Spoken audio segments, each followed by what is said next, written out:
Disclaimer. We strongly support Article 19 of Indian Constitution about freedom of speech and expression. We respect all religions. Our intention is not to hurt anyone's religious or social sentiments. This video, including examples, images and references, are provided for entertainment and educational purposes only and channel does not promote or encourage any illegal activities. Our aim is only to awaken the society. Thank you. मैं stream में ले लेता हूं सत्येन वेलेंकर भाई को।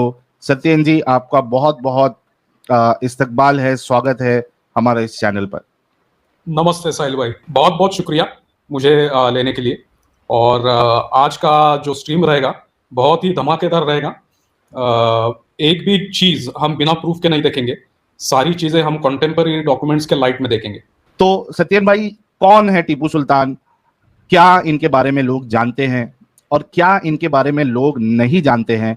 कब ये आए थे या कब इनका जन्मदिन है? सारी चीजें डिटेल में प्रूफ के साथ बताइएगा। The mic goes to you.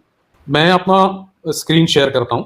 यार, मीनवाइल सारे लोगों से रिक्वेस्ट है, लाइक भी करो और शेयर भी करो ताकि लोगों को टीपू सुल्तान जी की हकीकत पता चले। टीपू सुल्तान के टॉपिक पे जाने से पहले हम कुछ जरूरी चीजें आज देखने वाले हैं। पहले सबसे जरूरी जो चीज है वो है इतिहास मूल साधनों से क्यों पढ़ना चाहिए और why should we read history from the original sources. अगर आप इतिहास मूल साधनों से नहीं पढ़ेंगे तो आपको जो कहा जाएगा, जो सुनाया जाएगा, जो बताया जाएगा, उसके ऊपर आप डिपेंड रहोगे, उसके ऊपर आपको विश्वास रख के चलना पड़ेगा।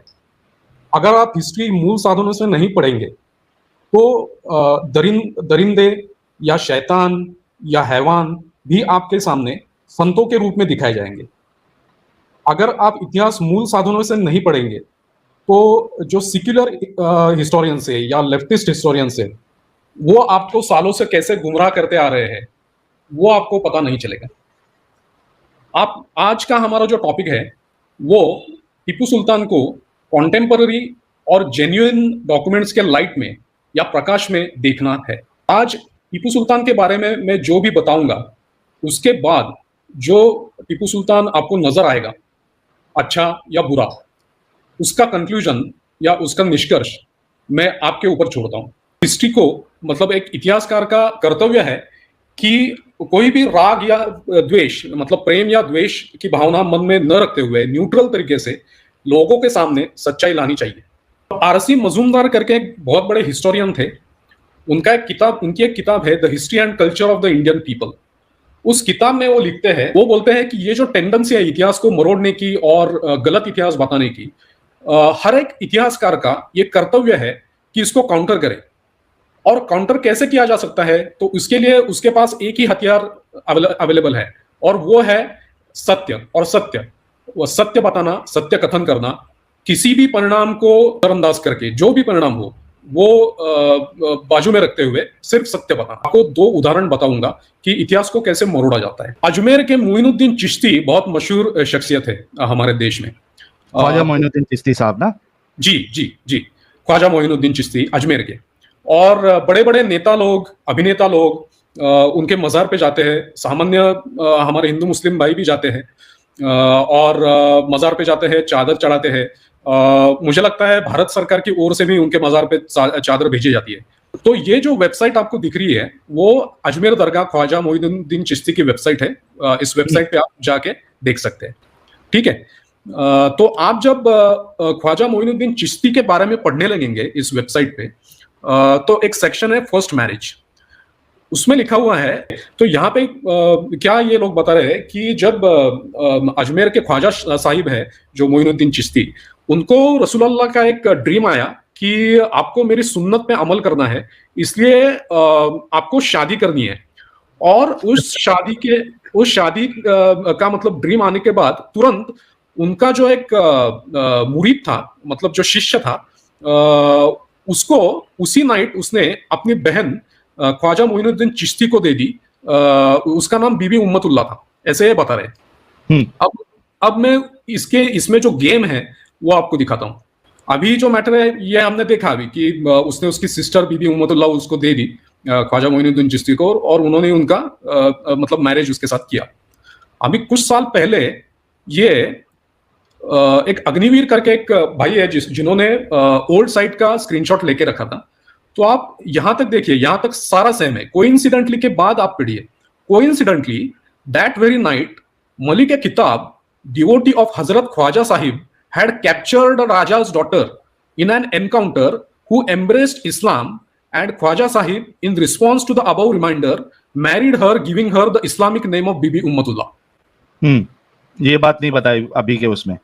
हाँ, ये बात हटाई गई। शायद उनको शर्म आई होगी कि एक वार में पकड़ी हुई हिंदू लड़की, एक राजा की डॉटर को मोइनुद्दीन चिश्ती ने ये किया, एक्सेप्ट किया, कबूल किया और उसके साथ शादी की। एक रिमाइंड करा दूं लोगों को कि ये ख्वाजा मोइनुद्दीन चिश्ती जी की बात हो रही है कि उन्होंने किससे शादी की। जो अभी का जो इनका वेबसाइट है उसमें से ये वाली बात निकाल दी गई कि वो जो बीबी उम्मतुल्लाह की जो बात हो रही है, एक्चुअली वो एक हिंदू नारी थी, फीमेल थी, महिला थी। उसको वॉर में कैप्चर करके उसको मुसलमान बना के उसके साथ शादी की गई थी। जी, अब इसका सोर्स हम देखते हैं, क्योंकि लोगों को ऐसा लगेगा कि किसी ने ये मॉर्फ किया होगा या किसी ने फोटोशॉप पे ये किया होगा, तो ऐसा नहीं है। इसका जो ओरिजिनल सोर्स है वो मैं आपको अभी बताता हूँ। शेख अब्दुल हक मुहद्दिस देहलवी करके एक इस्लाम के बहुत बड़े स्कॉलर थे। मुहद्दिस कहते हैं, जो हदीस का स्कॉलर होता है उसको मुहद्दिस कहते हैं। तो उनकी एक किताब है अखबार अल अखियार। अखबार अल अखियार का मतलब है histories of good and religious man. अब हम देखते हैं कि ये अब्दुल हक मुहद्दिस देहलवी है कौन, क्योंकि लोगों का लगेगा कि कोई लल्लू पंजो आदमी है। ऐसा नहीं है। ये अब्दुल हक मुहद्दिस देहलवी का छोटा सा बायोग्राफी है। इससे आपको पता चलेगा कि ये कोई सीधा मतलब साधारण आदमी नहीं है, बहुत बड़ा इस्लाम का स्कॉलर है। तो इसने ये अखबारुल अखियार करके किताब लिखी है। उसमें मोइनुद्दीन चिश्ती का बायोग्राफी आता है। ये सूफियों के बायोग्राफीज का कलेक्शन है। तो ये उसका ओरिजिनल पर्शियन टेक्स्ट है जिसमें मोइनुद्दीन चिश्ती का बायोग्राफी आता है, पेज नंबर 223 पे। ये पर्शियन में ऐसे बोलते हैं कि मलिक खत्ताब नाम बरसर काफिरान आन हुदूद ताख्ताबूद दुख्तर अस दुख्तरान राजा हाय आन दियार बदस्त उ उफ्तादा मलिक खत्ताब मुरीद हजरत ख्वाजा बूद आन दुख्तर राबे खिदमत वही गुजरानीद व ख्वाजा उरा कबूल करदन। ये इसका पर्शियन है। अभी उर्दू में चलते हैं, उसका उर्दू ट्रांसलेशन भी मौजूद है तो लोगों को समझ में आएगा। तो उर्दू में इसका ट्रांसलेशन क्या है कि शेख बयाजीद बुजुर्ग बगदाद के काफिरों पर हमला आवर हुआ। वहां के एक राजा की लड़की उसके हाथ लगी। मलिक खत्ताब ख्वाजा साहब का मुरीद था। उसने वह लड़की ख्वाजा साहब की खिदमत में पेश की और ख्वाजा साहब ने उसको कबूल फरमाया। यह है अखबारुल अखियार उर्दू, पेज नंबर 249 एंड 250। अब आगे चलते हैं। मोइनुद्दीन चिश्ती ने दूसरी भी एक शादी की थी। वो बोलते हैं निज सईद वजीउद्दीन मशहूरी की एक लड़की हदी बुलूग को पहुंच चुकी थी, मतलब बालिग हो चुकी थी, मतलब उसके तालमेल का कोई मिल नहीं रहा था। सैयद साहब ने एक रात ख्वाब में इमाम जाफर सादिक को देखा। उन्होंने आपसे फरमाया कि ए बेटे वजीउद्दीन, मुझे नबी करीम सल्लल्लाहु अलैहि वसल्लम ने हुक्म दिया है कि तुम अपनी बेटी की शादी ख्वाजा मोइनुद्दीन से करो। चूंकि सैयद साहब ख्वाजा साहब के अकीदतमंदों में से थे, उन्होंने ख्वाजा साहब से यह तमाम माजरा कह सुनाया। ख्वाजा साहब ने फरमाया, बाबा वजीउद्दीन, मैं बहुत बूढ़ा हो चुका हूं और मरने के करीब हूं, मगर चूंकि रसूल अल करीम सल्लल्लाहु अलैहि वसल्लम का इरशाद है, इसलिए तामील के अलावा कोई चारा नहीं। दोनों बीवियों से औलाद भी हुई। राजा की बेटी से बीबी जमाल पैदा हुई जो कुरान करीम की हाफिज थी। मतलब आप देख रहे हो सुन्नत पे कैसे अमल किया जाता है। नहीं तो अगर रसूलुल्लाह और 2 बार ख्वाब में आते तो फिर और 2 बार भी और 2 शादियां भी हो जाती फिर टीपू सुल्तान ख्वाजा मोइनुद्दीन चिश्ती की। जी जी जी।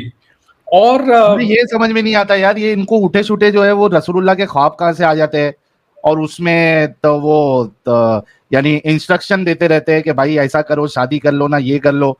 और ये अक्सर जो बुजुर्ग हजरात है मोमिनों के, जितने फिरके, देवबंदी ले लो आप, चाहे अहले हदीस ले लो, चाहे फिर आप बरेलवी फिरका ले लो, इनके अकाबिर की अगर आप किताबें पढ़ेंगे तो उसमें आपको ऐसे कई सारे वाकयात मिल जाएंगे जहाँ पे किसी के ख्वाब में रसूलुल्लाह आ रहे हैं, किसी के ख्वाब में आ रहे हैं, बता रहे ऐसा करो वैसा करो। यहाँ तक कि इमाम बुखारी के ख्वाब में आ जा रहे, इमाम और फलाना ढिमकाना के ख्वाब में आ जा रहे। अरे ये माजरा क्या चालू है भाई? ये ख्वाब में तुम क्या ख्वाब लोगों को दिखाते हो? सारा मामला जो है ख्वाब पे निर्भर है इनका। जी सत्येन साहब आगे। जी। अब इसका और भी एक हवाला है सईद अतहर अब्बास रिजवी नाम के एक हिस्टोरियन है, उनकी किताब है history of Sufism in India, 2 volume में ये किताब है। उसके वॉल्यूम 1 के पेज नंबर 124 पे भी ये बात बताई गई है। रसूलुल्लाह के सारी सुन्नत पे अमल करने के लिए उन्होंने मतलब वॉर में पकड़ी हुई जो लड़की है वो भी एक सुन्नत ही है ना, जी उनसे बिल्कुल करना। तो वो सब सुन्नत पे अमल करने के लिए उन्होंने the Khwaja second wife was a daughter of a local Hindu chieftain who had been seized in war. तो आप देखिए मतलब सच आपसे कैसे छुपाया जाता है। मतलब अगर आप इस सोर्सेस तक नहीं जाते तो आपको पता नहीं चलता था कि ख्वाजा मोइनुद्दीन की बीवियों की कहानी क्या है। जी आगे चलते हैं। और एक बुक है जो दारा शुको ने लिखी है, जो औरंगजेब का बड़ा भाई था, शाहजहां का बेटा।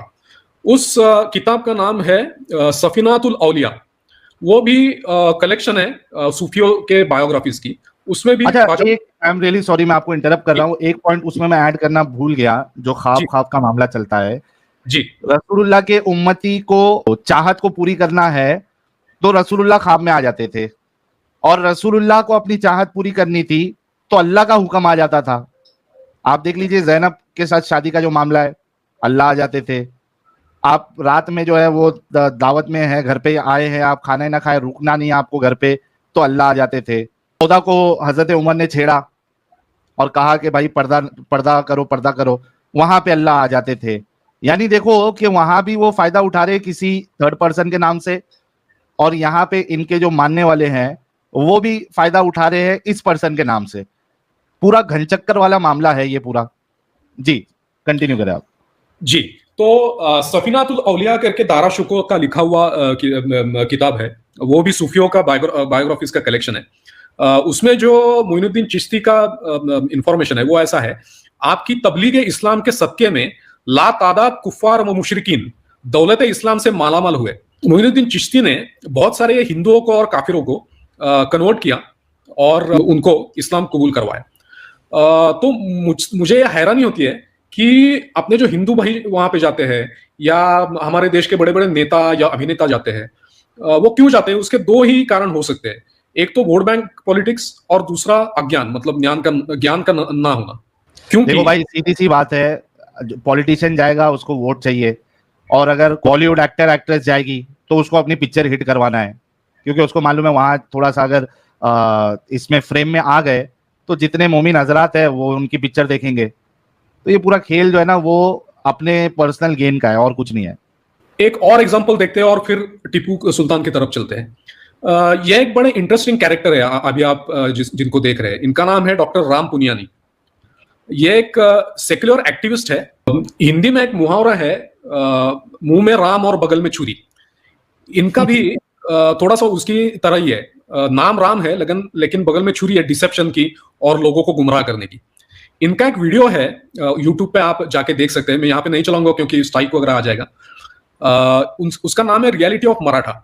इसमें उन्होंने टीपू सुल्तान के बारे में कुछ बोंगियां मारी है, और बाकी लोगों के बारे में भी, अकबर के बारे में वगैरह भी बोंगियां मारी है। ये तो प्रोफेशन से डॉक्टर है, मेडिकल प्रोफेशन से है। इनको लगता है कि हमें हिस्ट्री का पता है, लेकिन एडम भाई के लैंग्वेज में इनको अंब का पता नहीं है हिस्ट्री का। वाह क्या बात है।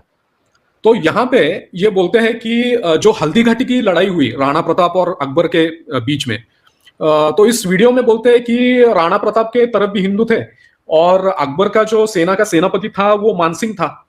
तो दोनों तरफ हिंदू थे। तो ये इस्लाम और हिंदुइज्म के बीच की, या इस्लाम या काफिरों के बीच की लड़ाई नहीं थी, ये 2 राजाओं के बीच की लड़ाई थी। ऐसा नरेटिव ये सेट करते हैं यहाँ पे।